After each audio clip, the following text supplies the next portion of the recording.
الموجز اليومي لأهم أخبار النادي الأهلي والرياضة المصرية ميجا كورة. بقدم لك فيه آخر وأهم العناوين الرياضية اللي تخص الكورة المصرية. بس قبل ما أقولك أي حاجة ما تنساش تدعمنا بشير أو لايك وتفعل زر الجرس لو أنت على اليوتيوب عشان يوصلك كل جديد. كمان ما تنساش تعمل اشتراك أو متابعة لو أنت على صفحة الفيسبوك. بسم الله الرحمن الرحيم.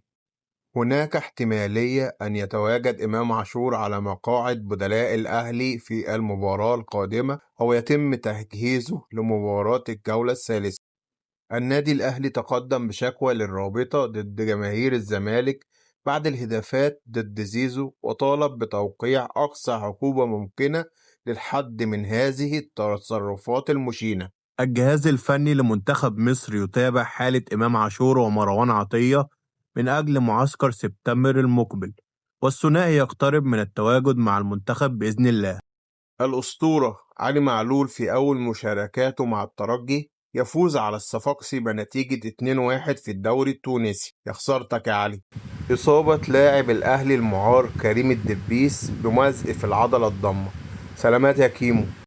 النادي الأهلي العظيم فخر مصر وأفريقيا يختار مجموعته في كأس العالم للأندية.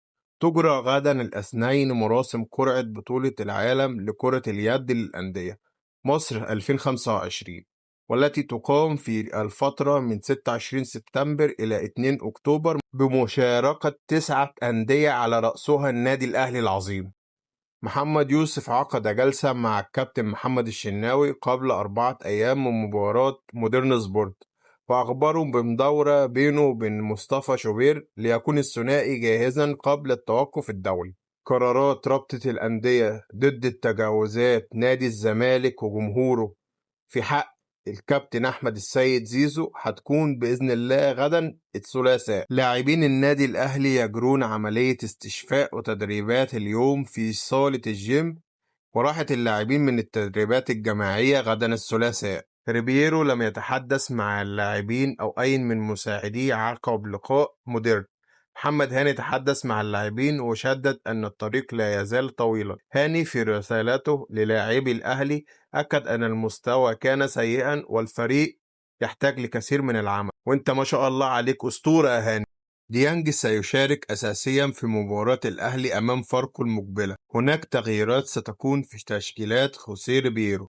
ركلات الحظ عندت محمد صلاح وكريستال بالاس يتوج بالدرع الخيرية أمام ليفربول. كل الدروع مقدسة. تم الاتفاق بشكل نهائي بين الجهاز الفني لمنتخب مصر ورابطة الأندية على انطلاق معسكر المنتخب استعدادا أفريقيا في 7 ديسمبر المقبل. الأنباء المتداولة عن رحيل حسين الشحات عن النادي الأهلي غير صحيحة تماما.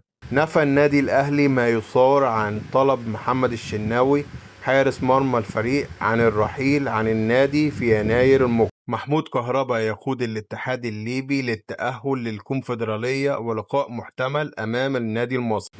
حسام حسن يعتذر لجماهير الأهلي، لم أقصد الإساءة والاحتفال كان لمؤمن زكريا. صلي على حبيبك سيدنا محمد عليه أفضل الصلاة والسلام. ما تنسوش تعملوا اشتراك في القناة وتفعلوا زر الجرس عشان يوصلكم التقرير بشكل يومي. لو وصلتم لهنا انتم مجدع ناس. سلام عليكم.